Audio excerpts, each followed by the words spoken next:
오늘은 잠언 24장 1절로 12절 내용을 볼 겁니다.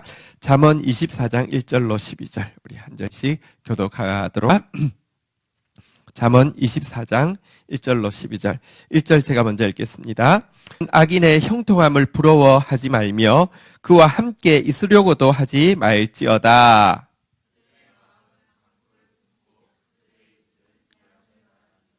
집은 지혜로 말미암아 건축되고 명철로 견고하게 되며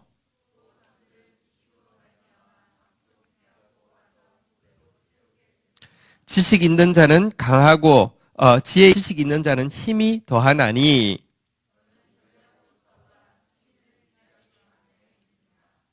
지혜는 너무 높아서 미련 미치지 못할 것이므로 그는 성문에서 입을 열지 못하느니라.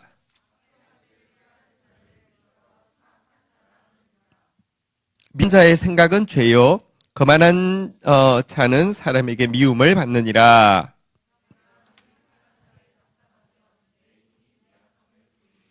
너는 사망으로 끌려가는 자를 건져주며 살육을 당하게 된 자를 구원하지 아니하려고 하지 말라.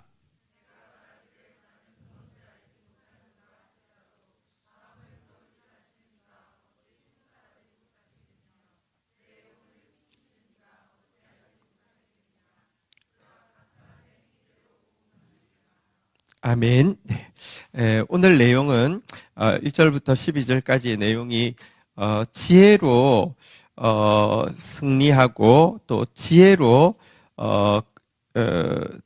싸우고 또 지혜로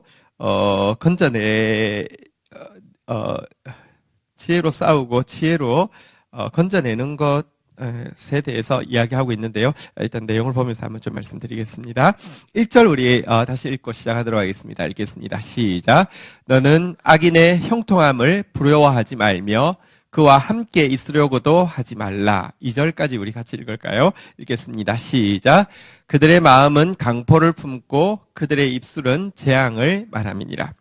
자, 우리 이 영적 전쟁에서요. 중요한 원칙이 있는데요. 한번 따라하겠습니다. 부러워하면 집니다. 영적 전쟁에서요. 부러워하면 집니다. 이것은 원칙이죠. 근데 악인의 형통을 부러워하면 우리는 반드시 지게 돼 있습니다. 영적 전쟁에서 승리하려고 하면 첫 번째 악인을 부러워해서는 안 됩니다. 여기서 말하는 악인의 형통은 무엇이냐고 하면요. 그러니까 이 부러워한다는 말은 질투한다는 말인데요. 악인이 가진 소유, 악인이 가진 뭐 돈이든지 권력이든지, 그리고 악인이 승승장구하는 번영하는 것, 이거 질투하지 말라 이렇게 이야기를 하고 있습니다. 질투하지 않는 정도가 아니라, 뭐 그럴 수도 있지 뭐 괜찮아, 이 정도가 아니라 아예 그 사람과 가까이 있으려고도 하지 말라 이렇게 이야기하고 있습니다. 부러워하면 지는 것이지만 그래도 괜히 그냥 잘 되는 사람 옆에 있고 싶고 힘 있는 사람 잘 보이고 싶고 해서 가까이 하려고 할 수 있는데 가까이도 하지 말라 이렇게 이야기합니다. 왜냐고 하면 그 사람의 마음과 그 사람의 말은 딱 이거밖에 없습니다. 2절에 보면요. 그 이유가 무엇입니까? 2절에 보니까요. 마음은 무엇을 품는다고요? 예, 이 강포라는 단어는 파괴라는 뜻을 가지고 있습니다. 입술은 무엇을 말한다고요? 여기 재앙이라는 단어는 이제 그러니까 피해할 때 그 해라는 단어를 뜻을 가지고 있습니다. 이 사람들은요, 이 사람들의 마음은 파괴만 연구하고 있습니다. 어떻게 하면 무너뜨릴까? 어떻게 하면 죽일까? 어떻게 하면 멸망시킬까? 이것을 곰곰이 이렇게 연구하고 음모를 꾸미고 있는 사람이고요. 이들의 입술 역시요, 어떻게 하면 다른 사람들을 해할까?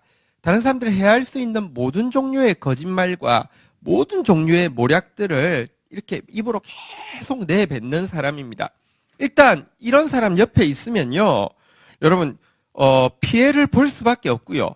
또 한 가지, 이런 사람의 실상을 알고 나면요, 그래서 얻은 권력, 그래서 얻은 부, 그래서 얻은, 왜냐하면 남을요 항상 파괴하려고 하고 말로 항상 피해를 끼치니까 무서워서 건드리지 않아서 그냥 놔두다 보니까 승승장구할 수 있는데 그렇게 얻은 형통 결코 부러워할 바도 아니고 절대로 가까이 해서는 피해밖에 볼 것이 없기 때문에 가까이 하지 말라 이렇게 이야기를 하고 있습니다.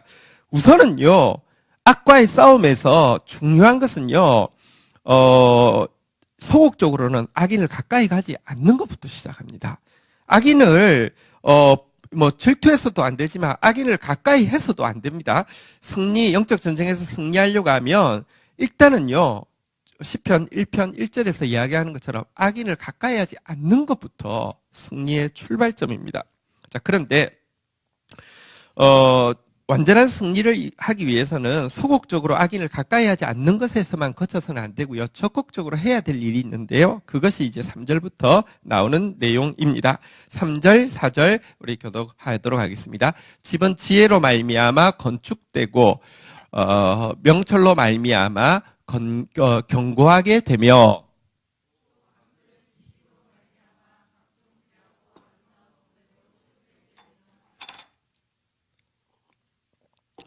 잠언은 그냥 몇 구절씩 그냥 의미 없이 아무 순서 없이 나열된 게 아니라 아주 정교한 이렇게 지혜, 이렇게 인생에 대한 지혜 중에 지혜를 담고 있습니다. 1절, 2절은 그래도 뭔가 연결이 되는 것 같은데 3절이 갑자기 1절, 2절하고 뭐가 연결되는가 이렇게 생각할 수 있는데요. 아까 2절에서 보면 강포라는 단어가 무슨 뜻이 있다고 했죠? 기억하십니까? 강포라는 단어가 무슨 뜻이 있다고요? 예, 파괴. 파괴의 반대말은 무엇입니까? 건설, 건축이잖아요. 그죠? 지금 3절에 보니까요. 앞에까지는 파괴하는 악인의 모습에 대해서 이야기했는데요. 이제 3절에 보니까요. 이 건축이라는 단어는 이 강포로 번역된 파괴라는 단어의 반대 단어인데요. 그래서 악인의 도모는 파괴적인 결과를 낳지만 성도는요, 건설적인 결과를 낳아야 하는 존재입니다.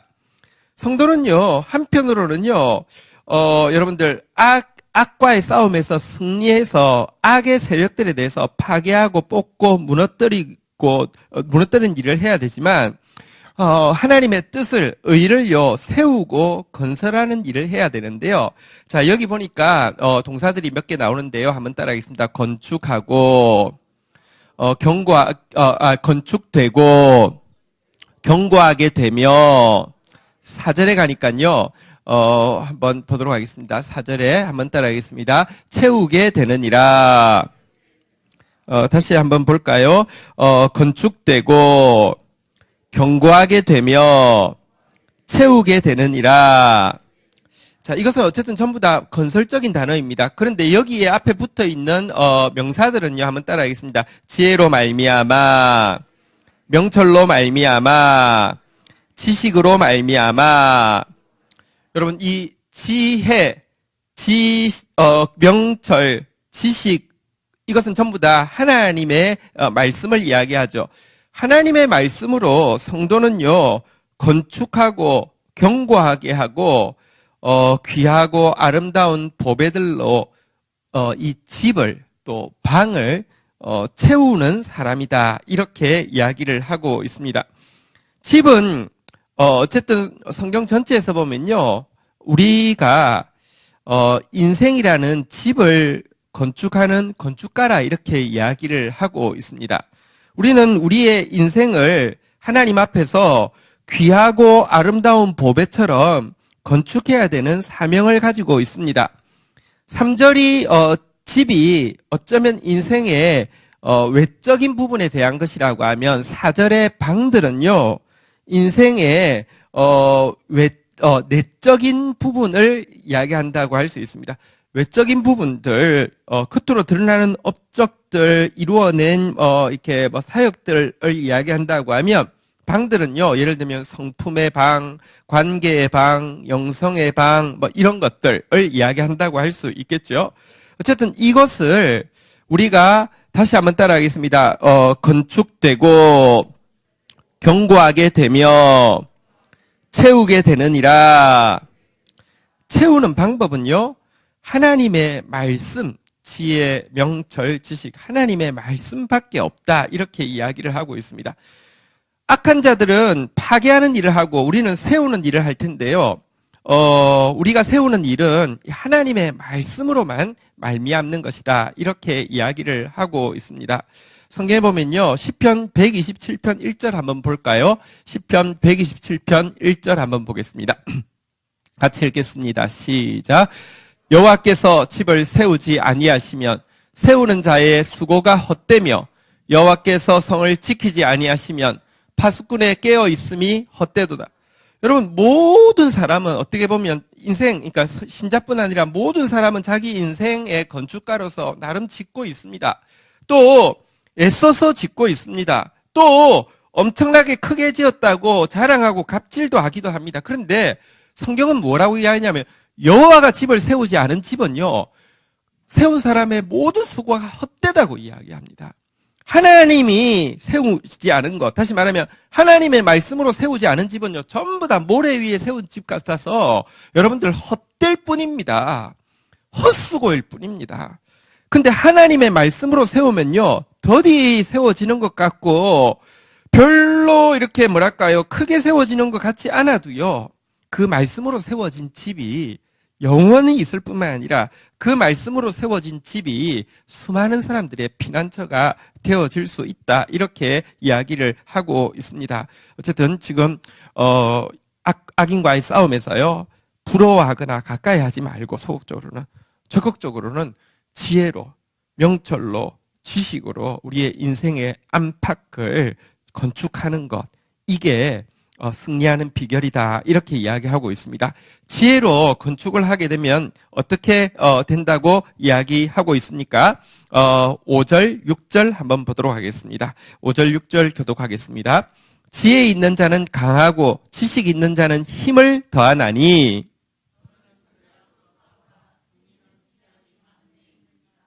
자, 지혜가 있으면요, 5절에 보니까 이 하나님의 말씀을 가진 자면요, 한번 따라하겠습니다. 강하고. 여러분들, 하나님의 말씀을 가지고 있으면 진짜 강함을 가지게 됩니다. 악인의 강함은요, 강한 것처럼 보이는 것이고요.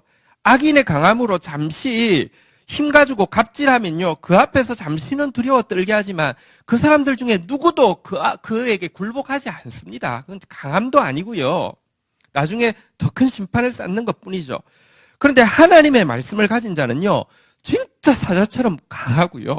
하나님의 말씀을 가진 자는요, 그 강함을 사실은요, 남을 굴복시키는데 쓰지 아니하고 밑에 이제 나중에 나오게 될 텐데 남을 살리는데 사용하기 때문에 정말 모든 사람에게 축복이 되어집니다. 어쨌든 이 하나님의 말씀이 있는 사람이요, 다시 한번 따라하겠습니다. 강하고. 그리고 이 지식, 하나님의 말씀이 있는 사람, 지식이란 특별히 이제 지혜와 지식할 때, 여기서 지식은요, 이렇게 이제 구체적으로 이제 이렇게 경험된 지식을 이야기하는데요.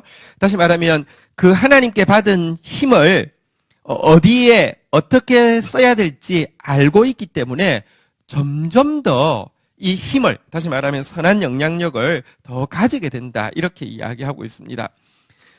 지혜 없는 자는요, 강함이 주어져도요, 점점 더 약해지고요, 없어지게 되지만, 하나님의 말씀을 가진 자는요, 점점 더 가지게 되고 더 풍성하게 된다고 성경은 이야기하고 있는데요. 하나님 말씀 가지고 있으면 한번 따라하겠습니다. 강하고 힘을 더하나니. 강하게 되고 그 강함이, 선한 영향력이 점점 더해지게 된다고 이야기합니다. 자, 그러니 우리가 사단과의 싸움을 하려고 하면 지혜로 싸워야 합니다. 자, 여기 보니까 사단과 싸움을 뭐라 하라고 하는지 6절에 보니까요, 한번 따라하겠습니다. 전략으로 싸우라. 승리는 무엇에 있다고요? 그런데 여기 전략, 지략이라고 되어 있는데요.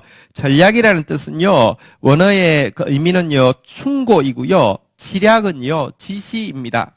여기 말하는 전략, 여기 말하는 지략이 충고, 지시, 무엇이 주는 충고고 무엇이 주는 지시이겠습니까? 하나님의 말씀을 이야기하고 있습니다. 여러분, 우리가 든든한 것은 영적 전쟁을 할 때 하나님은요, 구체적인 전략을 주십니다. 구체적인 지략을 주십니다. 충고하십니다. 사실은요, 사단과의 싸움에서 제일 중요한 것은 내가 죄에 빠지지 않는 것입니다. 내가 사단을 쳐서 이게 아니라 사실은, 나와의 싸움에서 이기는 것인데요. 주님께서 구체적으로 말씀을 통하여서 충고해 주십니다. 무엇이 내 내면에 이 사단과 내통하는, 스파이인지 계속 지적해 주시고요. 또 뿐만 아니라 내가 이 싸움을 하려고 할 때 매일 지시인데요. 매일 구체적으로 어떻게 싸워야 할지 지시를 주십니다. 그래서 매일매일 하나님의 말씀을 붙잡고 살면 한번 따라하겠습니다. 교훈과 책망과 바르게 함과 의로 교육하기에 유익하니라. 매일 충고와 지시가 있습니다. 그래서 이 말씀 가지고 싸우면요, 반드시 승리할 수 있습니다.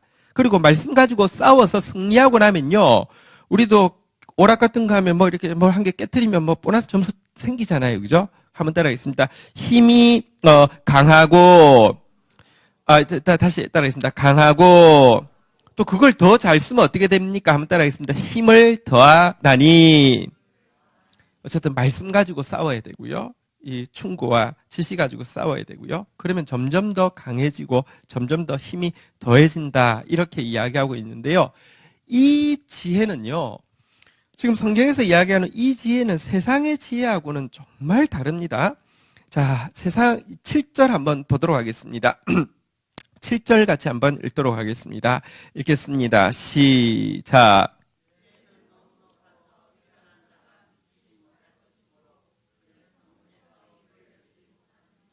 여러분, 여기 지혜, 지금 여기서 이야기하는 지혜, 하나님의 말씀은요, 너무 높아서 미련한 자, 지금 이제 앞에 나온 이제 그 악인들은 도무지 미치지 못할 것이다. 이렇게 이야기합니다. 여러분, 악인은 머리가 나쁠까요? 악인은 멍청할까요? 사실은요, 악인도요, 진짜 제대로 된 이렇게 좀 큰 건수를 올리려고 하면 머리가 엄청 좋아야 합니다. 아주 그냥 영악해야 하고요, 머리가 팽팽 돌아가야 합니다. 근데 성경은요, 이런 악인을요, 미련한 자라고 이야기하는 이유가 있습니다. 아무리 팽팽 돌아가도 아까 봤잖아요. 막 파괴를 밤낮 연구하고요. 어떻게 하면 해를 잘 끼칠지 입술이 그냥 칼처럼 날카롭게 서 있어도요. 그러면서 아주 그냥 효과적으로 팍 찔러서 사람을 이렇게 정말 충격을 주고 막 이렇게 쓰러지게 하고 이렇게 하면서 스스로 엄청 똑똑하다고 생각할 수 있는데, 하나님은 그런 자를 미련하다고 왜 이야기하냐고 하면요, 그들의 그 영악함으로, 그들의 영특함으로는요, 절대 이 참지혜는 미치지 못하기 때문이다. 이렇게 이야기를 하고 있습니다. 여기 높다라는 단어는요, 원어에는 그 산호석이라는 보석으로 돼 있는데요. 그러니까 하나님의 지혜는 너무 찬란하고 고귀하고 고매한 것이어서 미련한 자들은 절대 이룰 수 없는 것이다. 악한 자들은 절대 가질 수 없는 것이다. 이렇게 이야기하고 있습니다. 여러분, 한편으로는 성경에 보면 지혜를 찾는 것에 대해서 비유가 되어 있는데, 한편으로 보면 분명히 쉽지 않다고 되어 있습니다. 보십시오. 지혜를 찾는 것을 뭐라고 이야기합니까? 값진 진주를 이렇게 사는 것이다. 감추인 보화를 이렇게 찾아내는 것이다. 이런 표현이 있습니다. 대가 지불이 있어야 된다는 것입니다. 근데 대가 지불이 있어야 된다고 할 때 불평하지 마십시오. 엄청 감사하십시오. 한번 보십시오. 지혜가 공짜여서 여러분, 악인들도, 머리 좋은 이 악인들도요, 얼마든지 가질 수 있는 것이라고 하면, 여러분 솔직히 말하면 부동산 그 정보랄지 아니면 어쨌든 이런 거요. 막 머리 팽팽 돌아가는 사람, 여기 있는 사람 제가 보니까 죽었다 깨어나도 근처에도 못 따라갈 겁니다. 그런 그들이요, 만약에 이 진짜 지혜마저도요, 머리 좋아서 가질 수 있었다고 하면 우리는 아무에게도 소망이 없습니다. 못 찾게 감추어 놨습니다. 감추어 놨기 때문에 그냥 떠먹이는 건 아니기 때문에 우리에게도 대가 지불을 요하는데요.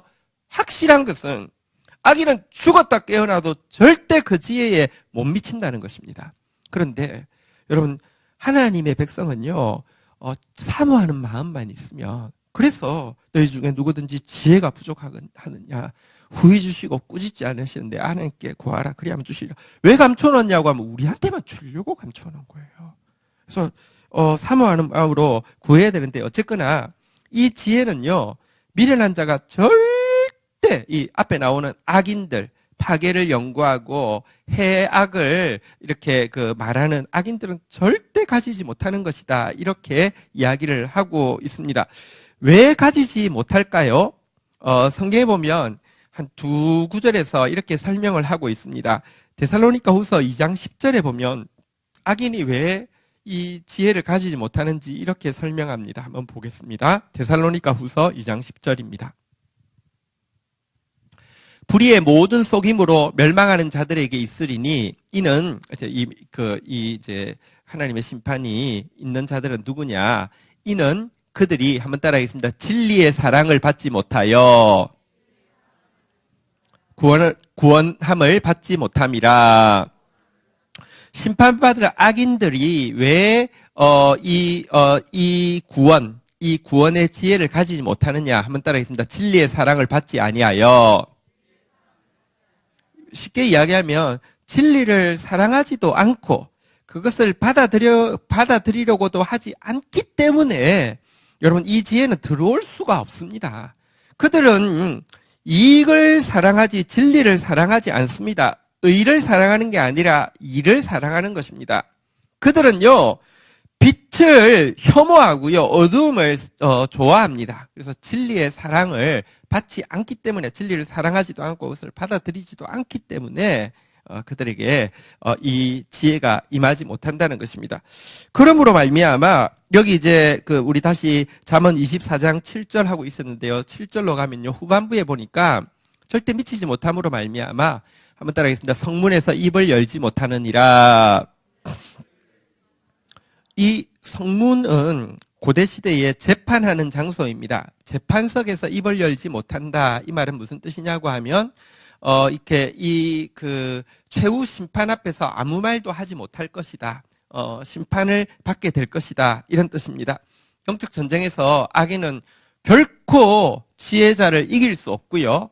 최후 심판에서 악인은 결코 변명하지 못하고 심판받게 될 것이다. 이게 이 내용입니다. 자, 이어서 8절 9절에서는요. 이 악인들에 대해서 악인들에 대해 이렇게 묘사를 하고 있습니다. 한번 보도록 하겠습니다. 8절 제가 읽고 9절 여러분 읽습니다. 악행하기를 꾀하는 자를 일컬어 사악한 자라 하느니라. 9절 읽겠습니다. 시작.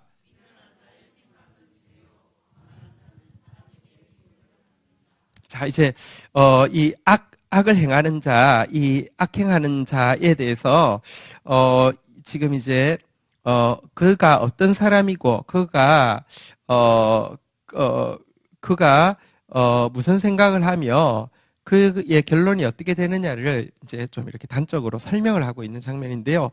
악행하기를 꾀하는 자, 위에 나온 대로 마음이 파괴를 연구하고 입술이 남에게 고통과 해를 끼칠 것만 말하는 그들을 뭐라고 이야기하냐고 하면, 한번 따라하겠습니다. 사악한 자라 한다. 이렇게 돼 있는데요. 뭐 악인이나 사악한 자나 뭐 이 사악한 것 뭐 이러니까 특별히 무슨 이제 의미를 잘 이렇게 느끼면서 악인을 사악한 자라고 하는데, 뭐 별로 그렇게 악인이나 사악한 자나 뭐 별반 다르지 않지 않습니까? 근데 여기서 지금 사악한 자라고 사용된 원어가요. 이 원어의 어원이 두 군데에서 동일하게 이렇게 사용되어지고 있습니다. 한번 좀 시사하는 바가 있어서 한번 좀 보려고 하는데요. 레위기 18장 17절에 보니까 이 사악한 자라는 것이요. 레위기 18장 17절에 보니까 레위기 18장 17절에 보면 예레미야 말고요. 레위기 18장 17절 한번 보시죠. 여기 보니까 제일 마지막에 이 악행이라는 단어가 이 사악한 자 할 때 원어가 같은 것인데요. 여기서 말하는 악행이 구체적으로 무슨 악행이냐고 하니까 여기 보니까 너는 여인과 그 여인의 딸의 하체를 아울러 범하지 말며 또 그 여인의 손자나 외손녀를 아울러 데려다가 그의 하체를 범하지 말라. 그들은 그의 살붙인 이는 악행이라. 이 보니까 성폭행범이라도요. 그냥 한 사람 이게 아니라 뭐 딸, 막 손녀까지 이렇게 막 건드리는 아주 못된 성폭행범에 대해서 쓸 때 이 단어를 쓰고 있어요. 이 사악한 자라고 했던 단어를 쓰고 있어요. 그런데요, 또 단군데 또 동일하게 비슷하게 용례로 쓰이고 있는 게 있습니다. 사사기 20장 6절에 한번 보면요. 20장 6절에도 보면 이 원어가 이렇게 사용되어지고 있네요. 20장 6절. 자, 여기에 음행이라는 단어가 지금 같은 원어를 쓰고 있는데 우리 같이 한번 읽어보도록 하겠습니다. 읽겠습니다. 시작.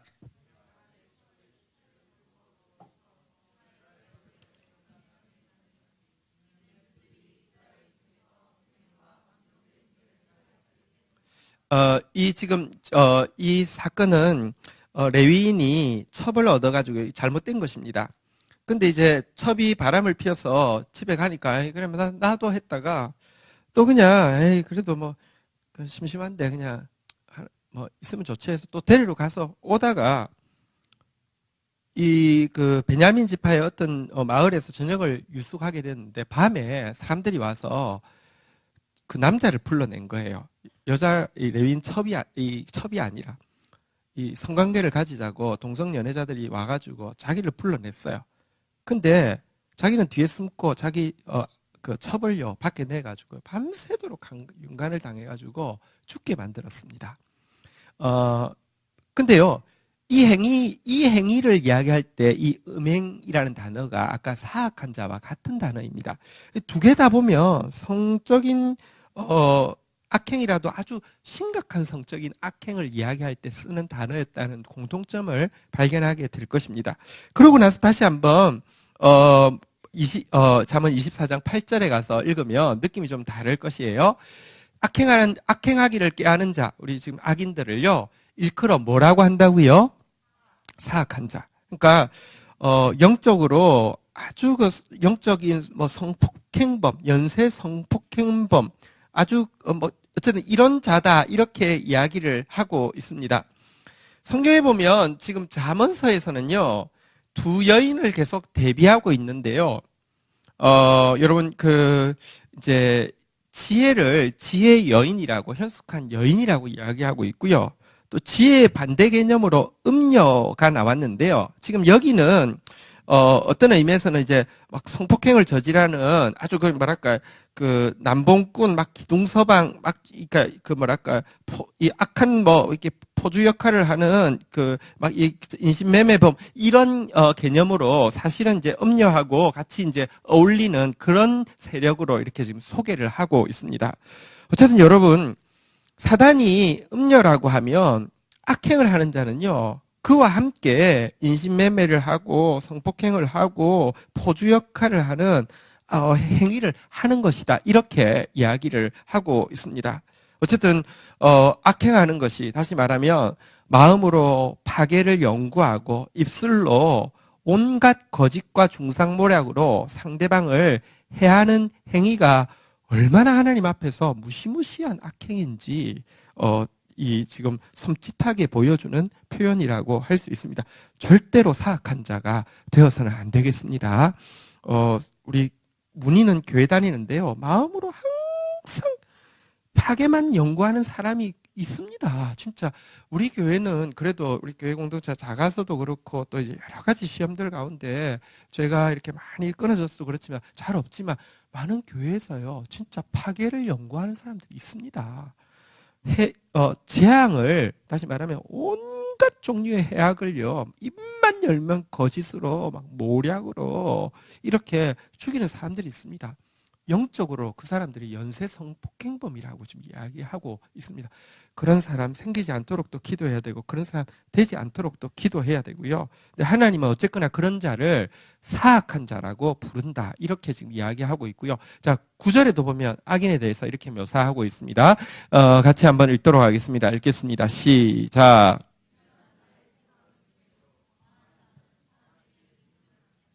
여러분, 이 미련한 자, 악인의 이제 동의어로 미련한 자를 자꾸 쓰고 있습니다. 이 미련한 자는요, 생각 자체가 죄입니다. 하는 것 자체가, 위에도 보면 생각 자체가 파괴를 연구하고 말하는 것 자체가 이렇게 해악을 말하는 사람이어서요, 그거는 생각하는 것 자체가 죄다. 이렇게 이야기를 하고 있습니다.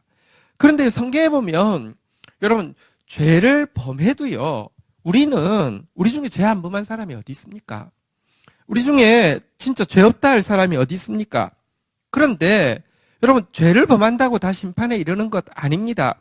죄를 범해도요, 하나님 앞에 겸손히 진실로 회개하면 구원이 있는데요. 문제는 무엇이냐고 하면 이 미련한 자는요, 미련하기만 한 게 아니라 한번 따라하겠습니다. 거만한 자.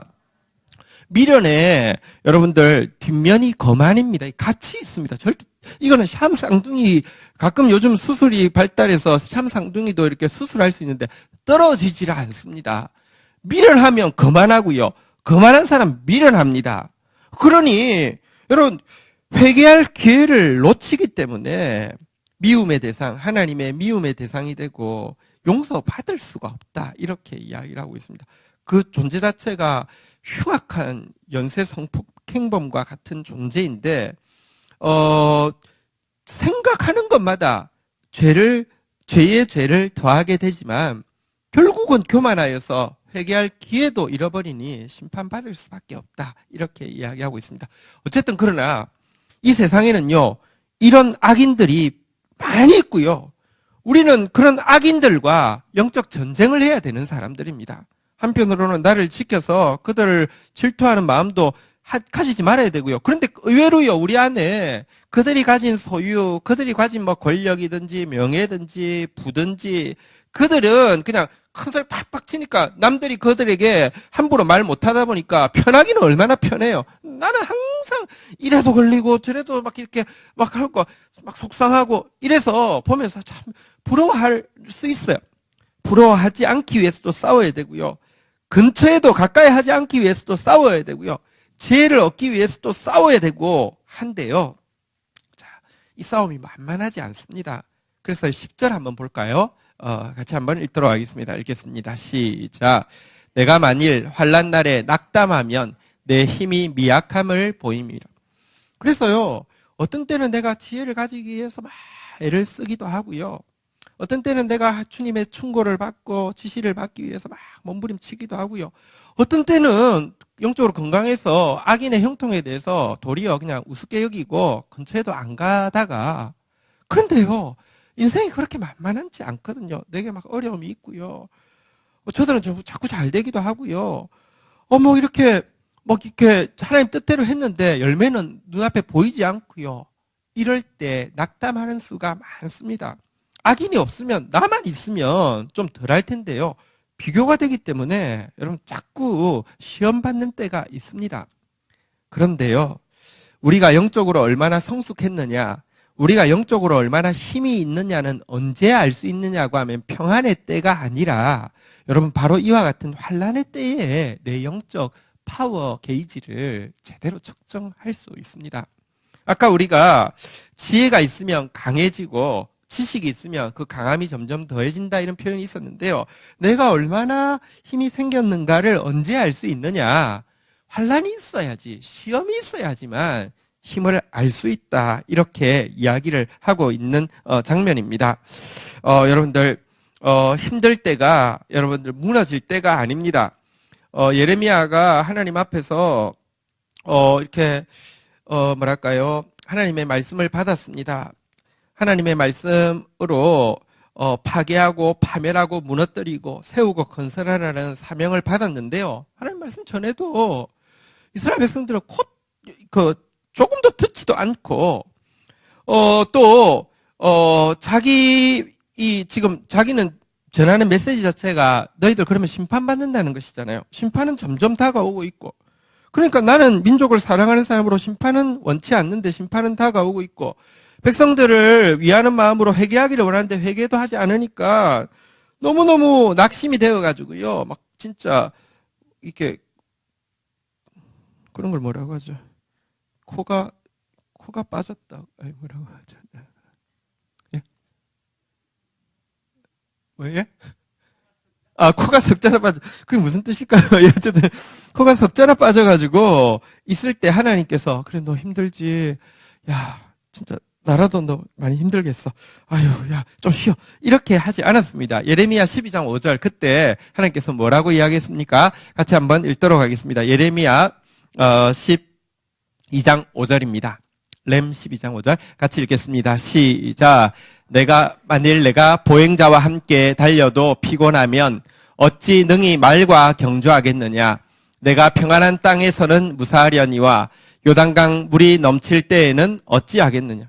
야 아직 본선은 시작도 안 했는데 이제 진짜 너 예언대로 유다는 망하게 될 것이고 백성들은 포로 잡혀가게 될 것인데 아직 본선도 시작하지 않았는데 너 뭐하냐.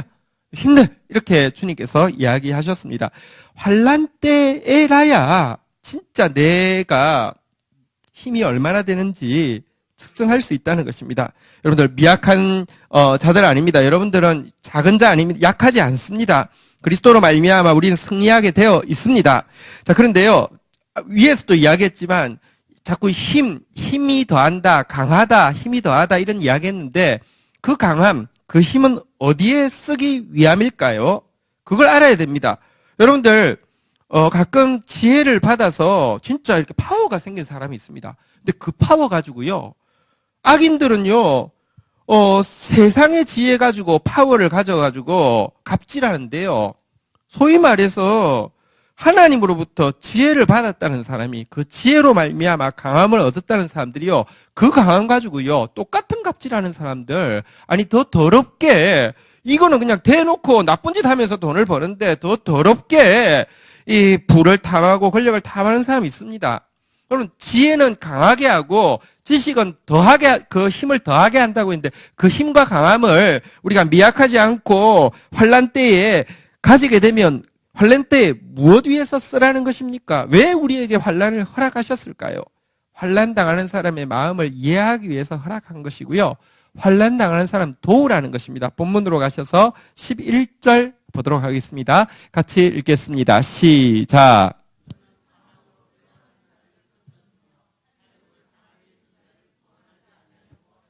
지혜가 무엇이냐? 여러분, 이 사망으로 끌려가는 자, 살육당하게 된 자, 성경에 보면 가난한 자, 억눌린 자, 갇힌 자, 매인 자, 저는 자, 이런 사람, 간절히 도움을 필요로 하는 사람을 도와주는 것이 지혜가 힘을 준 이유입니다. 지혜자에게 주어진 힘은 바로 이 일 위하여서 주어진 것입니다. 악인들의 힘은요, 파괴하기 위해서 주어진 것이라고 하면 의인의 힘은 세우기 위해서 주어진 것이라고 말했잖아요. 건축하기 위해서 주어진 것이라고 말했는데 그 건축이 무엇이냐? 죽어가는 자들 살려내기 위하여서 구원하는 데 쓰라고 주는 힘인 것입니다. 이런 힘은 세상에 잘 없습니다. 이것은 진짜 하나님의 지혜만 주는 참된 힘인데요. 자, 그런데 지혜를 가진 자도 적지만 가져서 여기에 사용하는 사람은 정말 없습니다. 이 때문에 12절에 보면요. 마지막 내용인데요. 한번 볼까요? 같이 한번 읽도록 하겠습니다. 읽겠습니다. 시작. 마음을 저울질하는 이가 어찌 통찰하지 못하시겠느며 내 영혼을 지키시는 이가 어찌 알지 못하시겠느냐. 그가 각 사람의 행위대로 보응하시리라. 우리는 이렇게 이야기할 수 있습니다. 그것을 알지 못하였노라. 무슨 말이냐고 하면 살육당하는 자, 사망에 끌려가는 자는 몰라서 못 도왔습니다. 이렇게 이야기할 수 있을 것입니다. 자, 그런데요. 그 핑계가 통하지 않는다 이야기하고 있습니다. 왜? 하나님은요. 한번 따라하겠습니다. 마음을 저울질하시는 마음을 저울질하시는 이가 정확하게 알고 있다고 합니다. 알고 있기 때문에 한번 따라하겠습니다. 각 사람의 행위대로 보응하시리라. 보응하신다는 것은요, 보상할 자에게 보상하고 보복할 자에게 보복한다는 뜻인데요.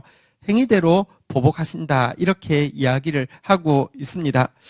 여러분, 성경에 보면 지금 이제 도움이 필요한 자를 돕는 것이 지혜고, 지혜가 힘을 준 이유라고 지금 위에서 설명을 했는데요. 한 사람이 예수님께 나와서 이렇게 질문을 했습니다. 영생에 이르는 길이 무엇이냐고, 다시 말하면 영생에 이르는 지혜가 무엇이냐고 질문했습니다. 그러자 그는 율법학자였는데요. 그러자 예수님께서 이야기했습니다. 성경에 뭐라고 기록되어 있느냐? 그래서 이야기했죠. 잘난 체 하면서 마음과 뜻과 힘을 다해서 하나님을 사랑하고 이웃을 사랑하라고 했습니다. 그대로 해라. 이렇게 이야기했어요. 이게 지금 뭔가 잘난 체 하려고 왔다가 약간 당한 것 같잖아요. 그죠? 의문의 일패를 당했잖아요. 그러니까 그냥 가기는 그렇고, 그러면 내 이웃이 누굽니까? 자기를 옳게 보이려고 그렇게 돼 있으면 자기를 옳게 보이려고 내 이웃이 누굽니까? 이 말은 내 이웃이 누군지 알아야지 이웃을 사랑할 거 아닙니까? 이렇게 이제 지금 보인 거예요. 내가 지금 오늘 표현에 이야기하며 몰라서 그것을 알지 못해서 도와주지 못했는데 내 이웃이 누굽니까? 이렇게 물었습니다. 그러자 그때 예수님께서 하신 비유가 무슨 비유예요? 선한 사마리아인 비유죠. 그런데 한번 따라하겠습니다. 내 이웃이 누구이니까? 이게 그 율법학자가 물은 질문인데요. 선한 사마리아인 비유는 잘 아시죠? 한 사람이 여리고에서 예루살렘으로 올라가다가 강도를 만나서 거반 죽게 되었는데, 제사장이 지나갈 때 그냥 지나갔고 레위인이 지나갈 때 그냥 지나갔는데, 누가? 사마리아 사람, 진짜 인간 취급도 못 받는 사마리아 사람이 지나가다가 그를 보고는 가서 이렇게 자기 포도주를 가지고 막 상처를 닦고 자기 나귀에 태워서 여관으로 데려가서 이렇게 막 치료해 주다가 떠나야 될 때가 되었을 때 자기가 이 비용과 지금 드는 비용과 더 든 것은 돌아와서 다시 갚겠다고 이야기하면서 도와달라고 이렇게 이야기한 장면을 이야기하고 나서 예수님께서 뭐라고 질문하셨는지 아십니까? 한번 따라하겠습니다. 누가 그 사람의 이웃이 되겠느냐? 조금 이제 시제를 우리 지금 그냥 문법적으로 맞게 하면 누가 그 사람의 이웃이 되었느냐? 보십시오. 이 사람은 의롭게 보이기 위해서 한 질문은 누가 나의 이웃입니까? 라는 질문이었습니다. 내 이웃이 누군지 알아야지 내가 돕지요. 이런 질문입니다. 그런데 당시 유대인들은요, 이웃의 범위가 정해져 있었습니다. 근데 그 중에 1번까지입니까? 2번까지입니까? 3번까지입니까? 이제 이 중에 이제 좀 나는 1번까지라고 생각하는데, 당신이 한 3번까지라고 이야기하면, 그럼 노력 좀 해보겠습니다. 이럴 생각이었다는 것이에요. 유대인들은 일단, 이방인은 절대로 이웃이 아니라고 생각했습니다. 두 번째, 유대인 중에서도 죄인이라고 불리우는 종교적이지 않은 사람은 이웃이 아니라고 생각했습니다. 세 번째, 유대인 중에서 죄인은 아니라도 사실 자기들처럼 종교적이지 않은 일반적인 유대인들도 이웃이 아니라고 생각했습니다. 그러니까 이웃은요, 사실은 말하면 라이온스 클럽입니다. 로타리 클럽입니다. 비슷한 사람들끼리 그냥 이것이 이웃이라고 생각하고 있었습니다. 근데 예수님의 질문은요, 누가 나의 이웃입니까? 라는 질문에 대해서 누가 그에게 이웃이 되었느냐라고 묻고 있습니다. 이 말은요, 이웃이란 누구냐고 하면 나의 도움을 절실히 필요한 사람은 누구든지 이웃이다라고 이야기를 하는 것이고요. 이웃이 누군지 몰라서 돕지 못했다는 말로는 절대로 책임을 면할 수 없음을 분명히 해주는 그런 반문이라고 할 수 있습니다. 여러분, 하나님은 지금도 약자의 탄식 소리를 분명하게 듣고 계십니다. 악인들이 왜 핑계를 할 수 없냐고 하면 이렇게 성경이 이야기하고 있습니다. 시편 49편 2절 한번 보도록 하겠습니다. 시편 49편 2절, 시편 94편 9절, 10절 한번 보도록 하겠습니다. 하나님 어떤 분이라고 하냐고 하면요. 9절, 10절. 자, 제가 9절 읽고 10절 여러분 읽습니다. 귀를 지으신 이가 듣지 아니하시랴. 눈을 만드신 이가 보지 아니하시랴. 10절 읽겠습니다. 시작.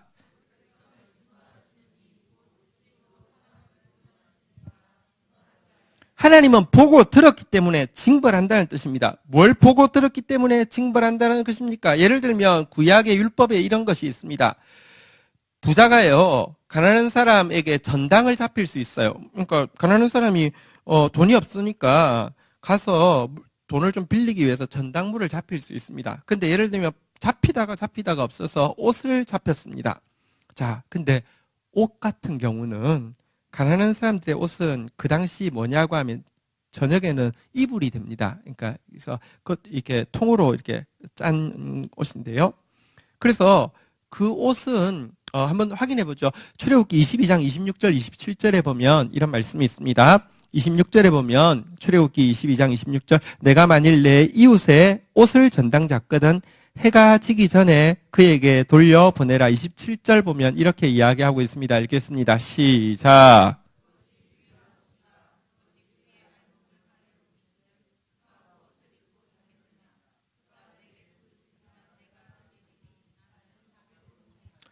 귀를 지으신 이가 지금도 부르짖음을 듣고 계십니다. 눈을 만드신 이가 지금도 약한 자들을 지금 보고 계십니다. 성경에 보면요. 마태복음 18장 10절 마지막으로 한번 볼까요? 마태복음 18장 10절에 보면 이런 말씀이 있습니다. 같이 한번 읽도록 하겠습니다. 마태복음 18장 10절. 같이 읽겠습니다. 시작. 삼가 이 작은 자 중 하나도 업신여기지 말라. 너희에게 말하노니 그들의 천사가 하늘에서 하늘에 계신 내 아버지의 얼굴을 항상 배옵느니라. 사실은요, 우리 주위에 여러분들 나 때문에 하나님 앞에 신음하고 부르짖는 사람, 혹은 내가요 너무 작다고 생각해서 눈빛으로든지 말로든지 행동으로든지 업신여긴 사람, 그들이 우리의 이웃이고요. 그들에게 여러분들 지혜 받아서 뭐 할 겁니까?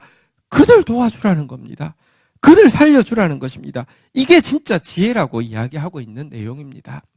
어쨌든 오늘 이 영적 전쟁에서요. 다시 한번 따라하겠습니다. 부러워하면 집니다. 악인의 형통함 부러워하는 자. 그래서 혹시 콩고물이라도 떨어질까 봐서 그들 제 가까이 하는 자가 아니라 진짜 하나님의 지혜를 받고요. 지혜로 말미암아 하나님의 힘을 얻고요. 매일 하나님의 충고와 지시를 가지고 영적 전쟁할 수 있는 사람 되어지고요.